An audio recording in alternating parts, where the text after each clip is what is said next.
Hello दोस्तों, नमस्कार। आप सभी का स्वागत है आपके अपने चैनल स्टॉक बाज़ार पर। तो दोस्तों, आज काफ़ी कंपनियों का यहाँ पे जो हमने देखा है उन पर इम्पैक्ट पड़ा है। स्टॉक मार्केट में इम्पैक्ट पड़ा है कुछ बड़ी कंपनियों का। क्यों? क्योंकि इन सभी कंपनियों के जो है ना क्वार्टर के रिजल्ट आए थे। ठीक है, तो एचडीएफसी का रिजल्ट अभी आया था 2 दिन पहले।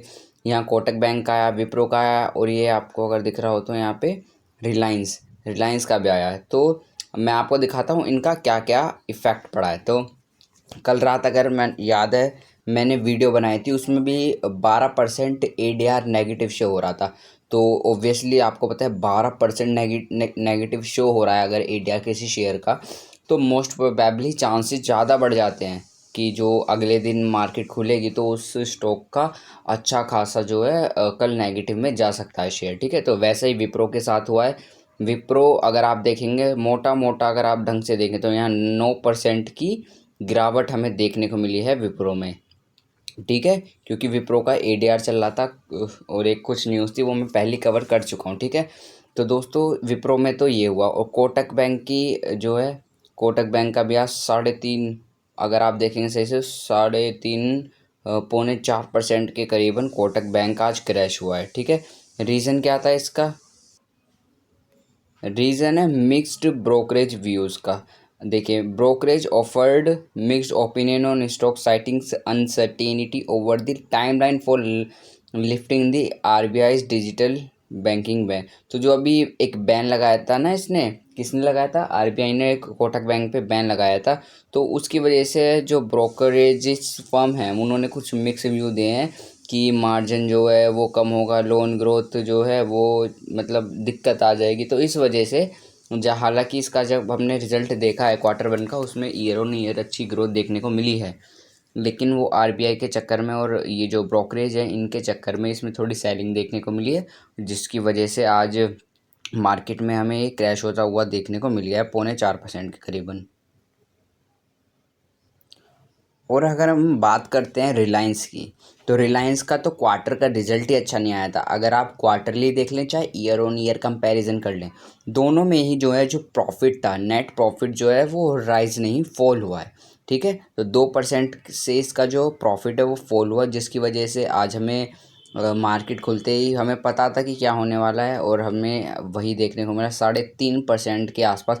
इतनी बड़ी कंपनी जो कि मार्केट की सबसे टॉप की कंपनी है, वो जब 3.5% गिरती है तो आपको पता है मार्केट में क्रैश आ जाता है। ठीक है, तो पर आप सोच रहे होंगे कि क्रैश क्यों नहीं आया, तो इसके बारे में भी अभी बात करेंगे। पहले चलते हैं चौथे स्टॉक के बारे में। तो चौथा स्टॉक जो है एचडीएफसी बैंक है। तो इसमें मोटा मोटा अगर आप देखेंगे तो 2% की यहाँ रैली रही है। ठीक है, जहाँ रिलायंस, कोटक बैंक और ये हमारा विप्रो सब नेगेटिव में थे।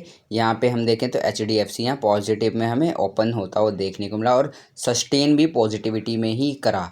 तो ऐसा क्या हुआ था आपको पता ही है, 2-3 दिन पहले इसके भी एचडीएफसी के भी नंबर्स आए थे। I have already made a video on this.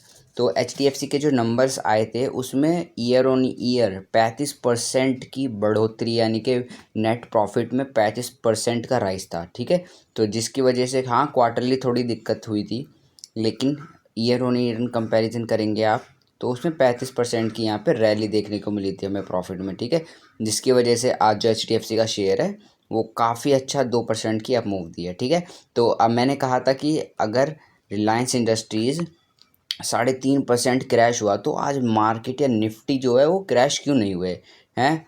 तो उसका सीधा सीधा ये रीज़न है, जो मार्केट के दो टॉप की कंपनियां हैं ना, जो अकेली काफ़ी होती हैं पूरे इंडेक्स को गिराने के लिए। एक तो हो गई रिलायंस और एक हो गई एचडीएफसी। तो दोस्तों, रिलायंस ने पूरी कोशिश की है। देखिए 3.5% बड़ी कंपनियां बहुत होते हैं गिराने के लिए। ठीक है, अगर ये सिर्फ और किसी ने सपोर्ट नहीं किया होता ना तो आज मार्केट ये क्रैश हो जाता। लेकिन सपोर्ट में कौन खड़ा था? ये देखिए एचडीएफसी, क्योंकि इसके क्वार्टर के नंबर अच्छे आए थे और इस वजह से 2% ऊपर था। इसी वजह से आज जो मार्केट में ना बियर्स और बुल्स के बीच एक वो रहा, मतलब टाई रहा, क्योंकि एचडीएफसी ने मतलब रोक के रखा, मतलब बायर्स आते रहे। और यहाँ पे अगर आप देखेंगे रिलायंस में, तो रिलायंस वाले जो सेलर्स थे उनको एकदम मतलब टाई कर दी सिचुएशन, और इस जिस वजह से हमें यहाँ जो मार्केट है मार्केट हमें न्यूट्रल देखने को मिल गया। देखेंगे अगर आप तो सिर्फ 21 पॉइंट का निफ्टी में यहाँ पे हमें मूव देखने को मिला 21। और अगर आप पूरे दिन का वो भी देखेंगे चार्ट, तो उसमें भी अगर आप देखेंगे ना तो पूरे के पूरे दिन यहाँ पे कंसोलिडेशन ही रही है, ठीक है। और अगर मैं आपको बैंक निफ्टी का भी दिखा देता हूँ, तो बैंक निफ्टी में भी सिर्फ 14% तो आधी कैंडल भी नहीं होती बैंक निफ्टी की, ठीक है। और यहाँ भी देखिए कंसोलिडेशन प्रॉपर, ठीक है। तो इसका कौन है मेन रीज़न? HDFC बैंक है और यस रिलायंस। तो रिलायंस है और HDFC बैंक, ठीक है। तो इन्हीं दोनों की वजह से आज जो है, इनकी वजह से जो है आज मार्केट में क्रैश नहीं आया। अगर इसके रिजल्ट भी गंदे आते ना, जैसे पिछली बार हुआ था, तो क्रैश करता मार्केट और शायद 500 पॉइंट 600 पॉइंट यहाँ देखने को मिल जाते हमें। किसमें? बैंक निफ्टी में देखने को मिल जाते 300 पॉइंट 350 पॉइंट। लेकिन रिलायंस को काउंटर करने के लिए HDFC आ गया था। HDFC की वजह से आज जो मार्केट में क्रैश नहीं आ पाया। अगर HDFC नहीं होता तो बिल्कुल रिलायंस की वजह से 3.5% बहुत होते हैं, क्योंकि बहुत बड़ी कंपनी है, तो यहाँ पे क्रैश आ सकता था, ठीक है। तो दोस्तों ऐसे अपडेट के लिए प्लीज़ हमारा चैनल फॉलो करें, सब्सक्राइब करें। धन्यवाद दोस्तों, मिलते हैं नेक्स्ट वीडियो में।